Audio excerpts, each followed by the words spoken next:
The observation chamber orbited Earth at a distance of 3 million kilometers, invisible to every scanning technology the planet's inhabitants possessed. Inside, 12 representatives of the Galactic Surveillance Council sat in their bioform pods, reviewing data that would determine the fate of an entire species. Executor Vraxis, a crystalline being whose thoughts manifested as pulses of colored light, addressed the assembly. The assessment of World 783, designation Earth, is complete. Observer Talenth, present your findings. A six-limbed creature with skin like midnight oil rippled forward. Honored Executor, the dominant species, they call themselves humans, demonstrate minimal technological sophistication. Chemical propulsion, primitive satellites, rudimentary nuclear fission. By our classification standards, they qualify as Category 7 primitives, and their social cohesion, asked Councillor Mera, whose gaseous form swirled with agitation. Fragmented, Talenth replied. Multiple nation-states in constant conflict. They possess weapons capable of rendering their world uninhabitable, yet continue producing more. War is endemic to their culture. Resource distribution is catastrophically inefficient. Environmental degradation proceeds unchecked. Vraxis's light pulsed orange with concern. Recommendation? Exclusion from all protection protocols. They are centuries from achieving interstellar capability, given their self-destructive tendencies. Probability models suggest 73% chance of extinction within 2 centuries, through either environmental collapse or nuclear conflict. Talenth paused. They are not worth the resources required for intervention. The vote was swift. 11-1, Earth would be classified as non-viable for contact or protection. The sole dissenting voice belonged to Councillor Erin, an elderly being whose species had once been dismissed as primitive themselves. You underestimate them, Erin warned. I sense something beneath the surface. A potential. Your sentimentality is noted. Vraxis interrupted. But potential means nothing without actualization. Earth remains unwatched, unprotected. This council has more pressing matters. The session ended. The observation chamber powered down, leaving Earth to whatever fate awaited it.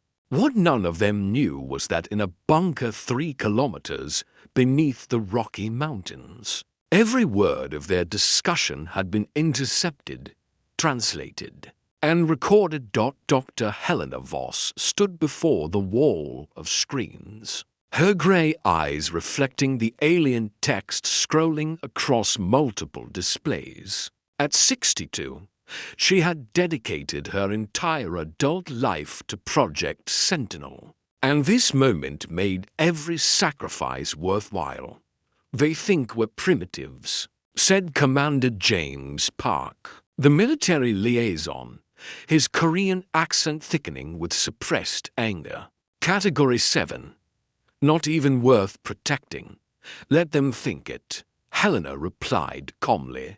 We've worked very hard to maintain that illusion. She gestured to the main screen, where a 3-dimensional map of Earth's actual technological infrastructure materialized. It looked nothing like what the Galactic Council had observed. Beneath the oceans, 17 massive shipyards hummed with activity, constructing vessels using principles of physics. The surface world wouldn't discover for another century. In orbital positions that appeared to be empty space, cloaked defense platforms waited in silence.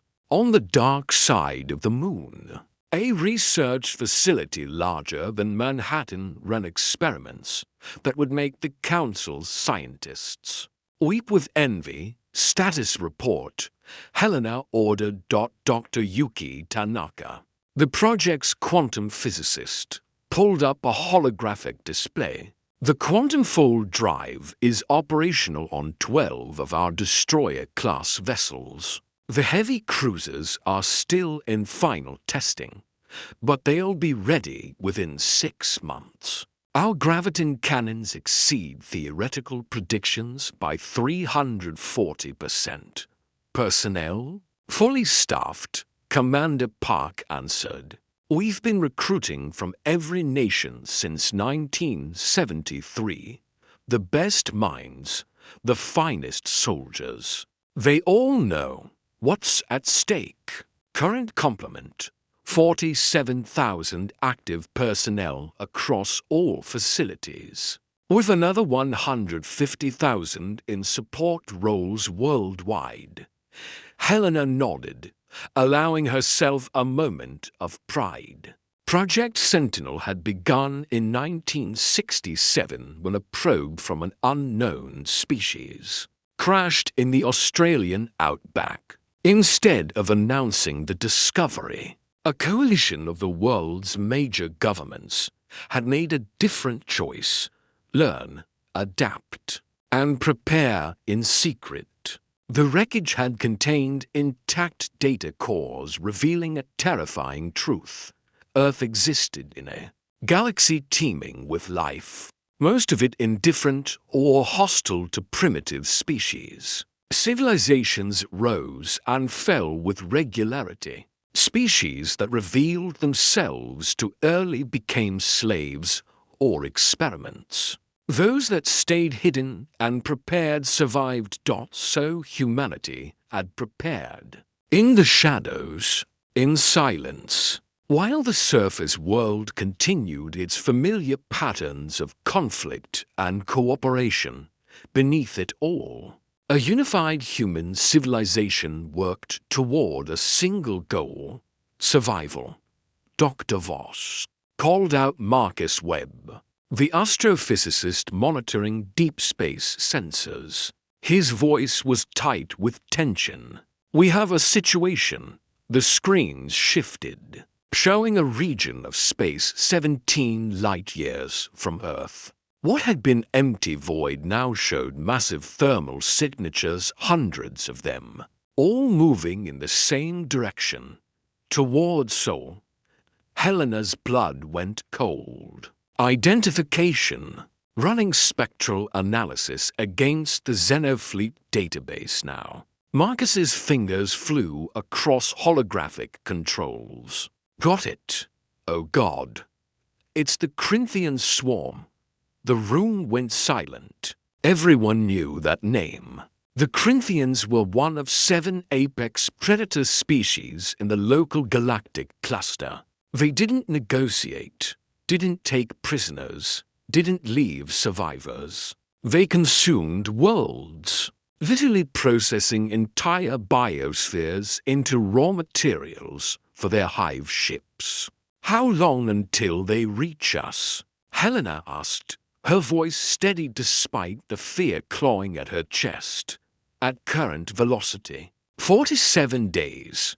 Commander Park was already on the secure channel to the surface governments. "This is Sentinel Prime to all nodes. Initiate Protocol Omega.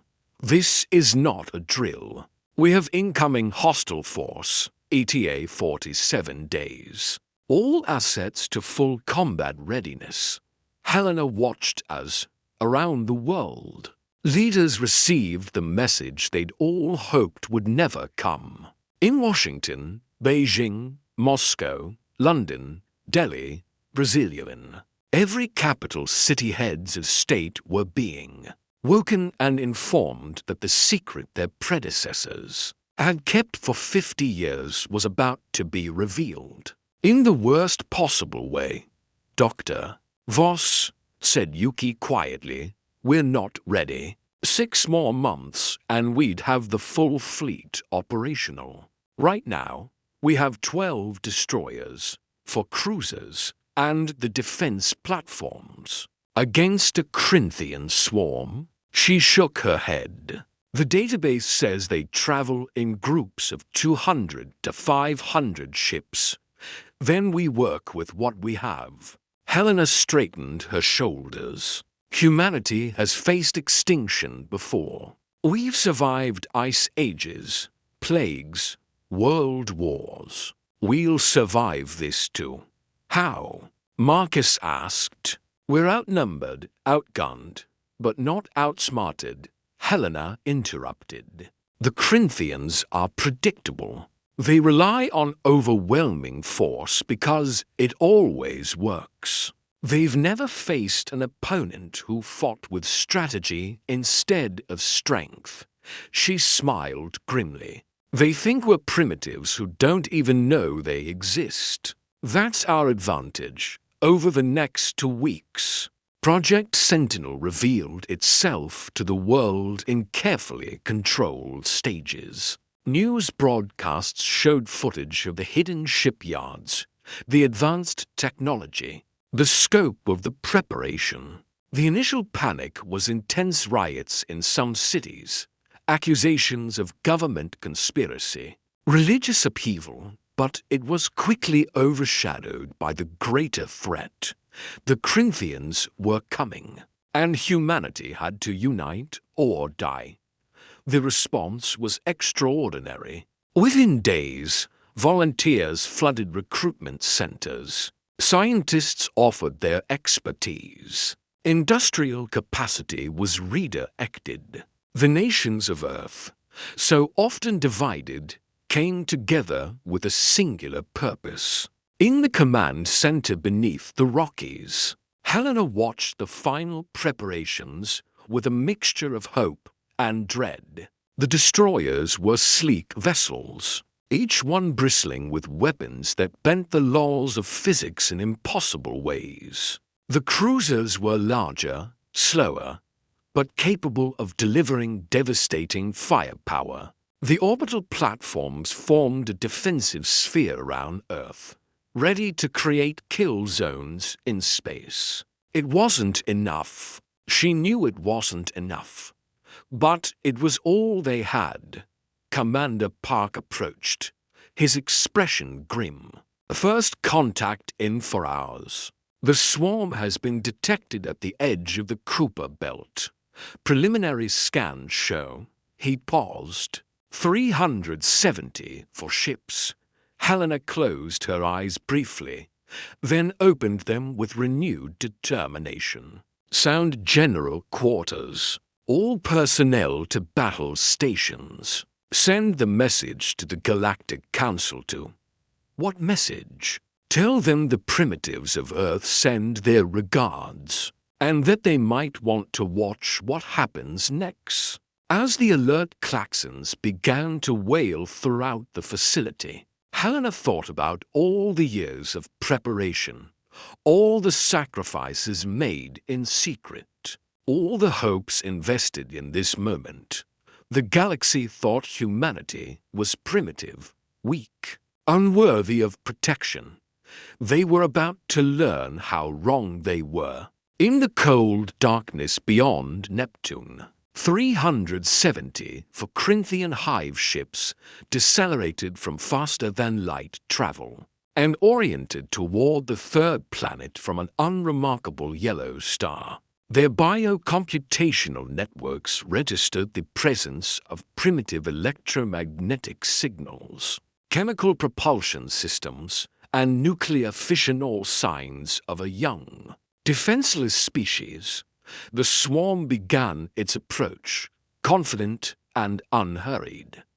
They had no idea they were flying into the most sophisticated trap humanity had ever devised. The war for Earth's survival was about to begin. The Corinthian swarm moved through space, like a plague of locusts, their organic ships pulsing with bioluminescent patterns that served as communication across the fleet.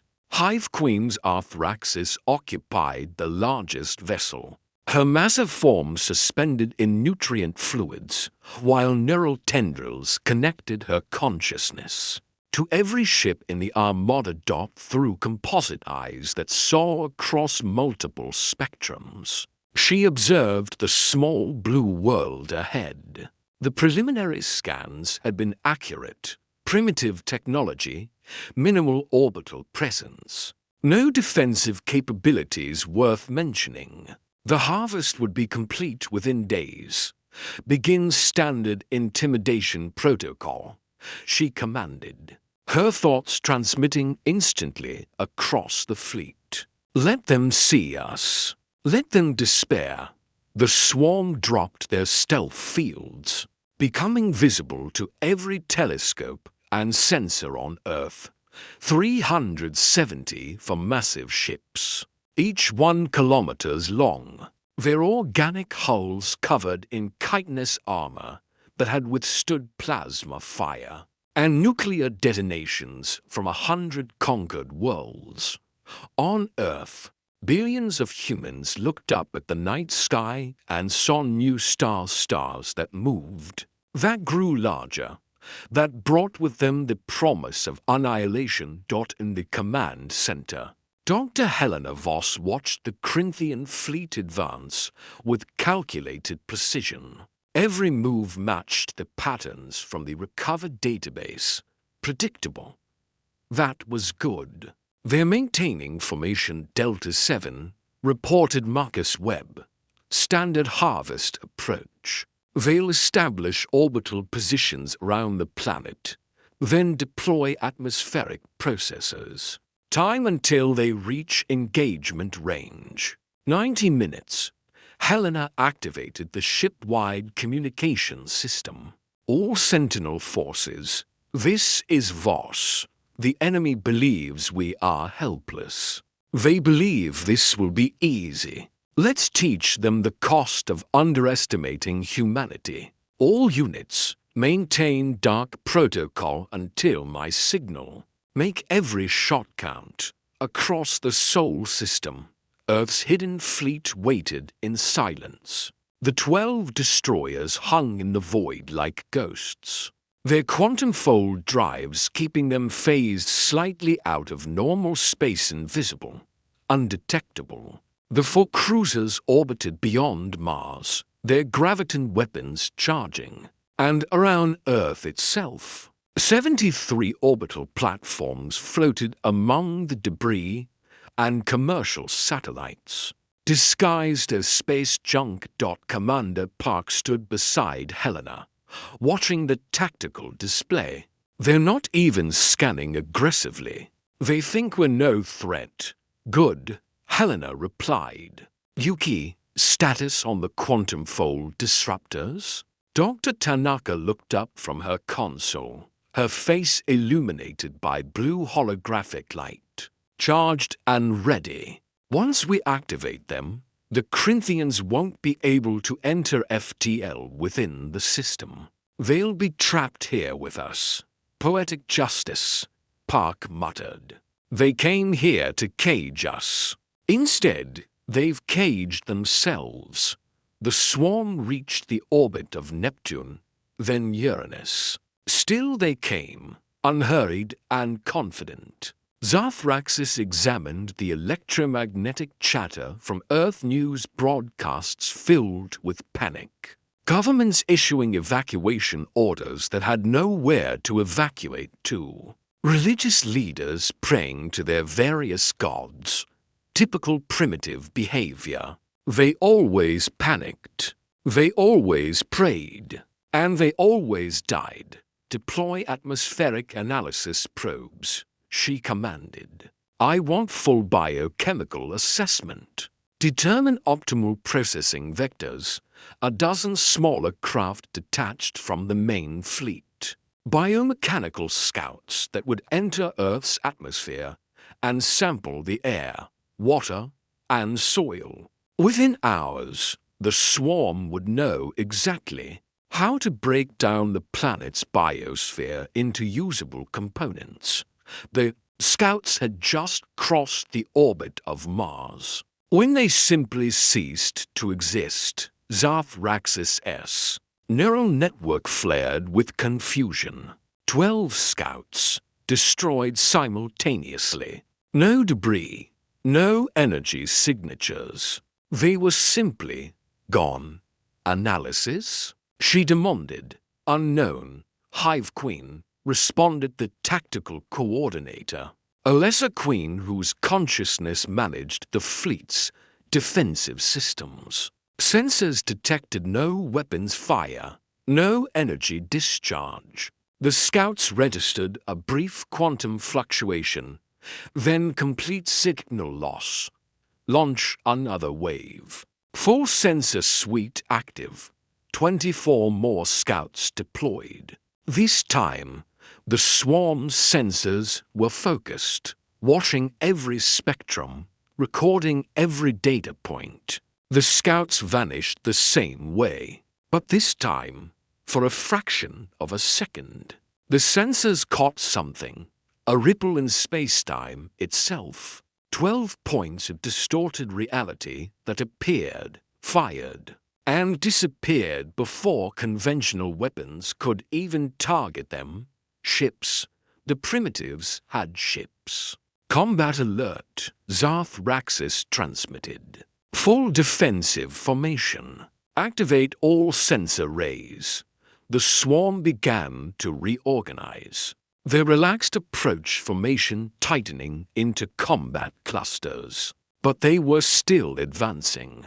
Still confident that whatever weapons the humans possessed couldn't possibly threaten 370 for Hive. Ships, they crossed the orbit of Earth's moon. Helena Voss smiled.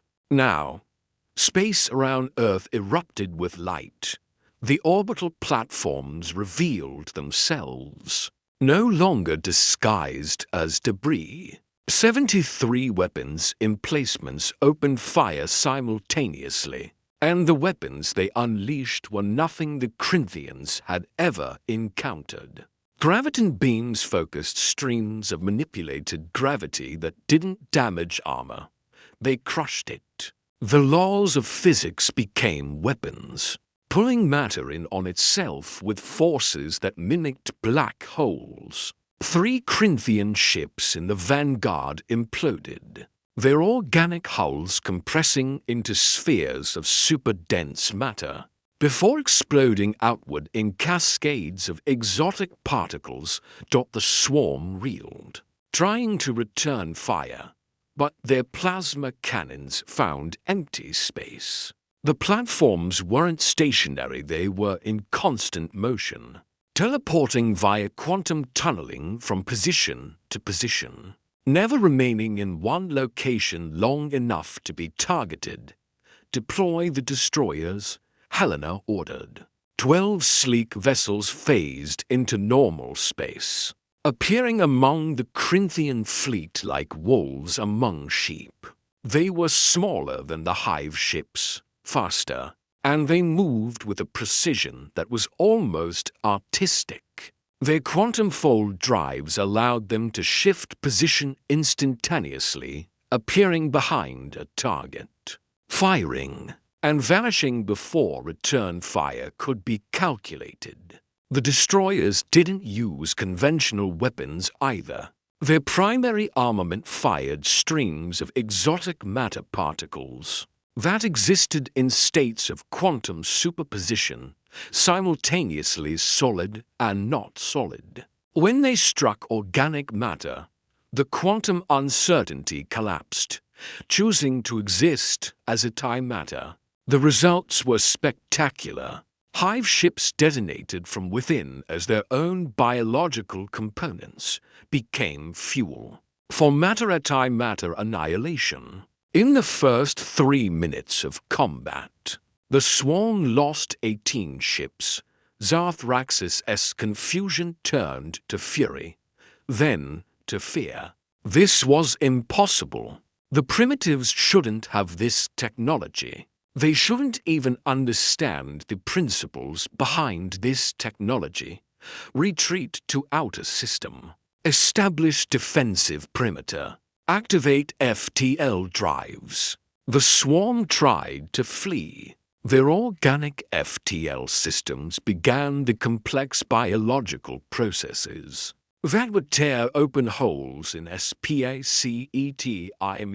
Nothing happened. Quantum fold disruptors activated. Yuki announced in the command center. They're locked in. No FTL travel possible within 3.0 of the sun. Bring in the cruisers, Helena said quietly. From beyond Mars, 4 massive vessels approached. Each one was 2 kilometers long, bristling with weapon systems that made the destroyers look like toys. They moved slowly, deliberately, like apex predators who knew their prey had nowhere to run. The lead cruiser, designated USS Defiance, fired its main weapon. The singularity cannon created a temporary micro-black hole that existed for exactly 0.3 seconds, before evaporating in a burst of Hawking radiation. In those 0.3 of a second, it consumed everything within a sphere 500 meters in diameter. A Corinthian hive ship found itself at the edge of that sphere. Half the ship was simply gone, devoured by physics itself. The other half tumbled through space, leaking atmosphere and fluids. Its biological systems trying desperately to seal wounds that defied comprehension. The battle that the Corinthians had expected to be a one-sided harvest had become a slaughter, and they were the ones being slaughtered. Hive Queen, her tactical coordinator screamed across the neural network. We've lost 47 ships. Their weapons ignore our armor. Our weapons can't target them. We cannot win this engagement. Zarthraxis knew it was true. In her long life, she had conquered countless worlds, absorbed hundreds of species. She had never retreated. But she had never faced an enemy like this.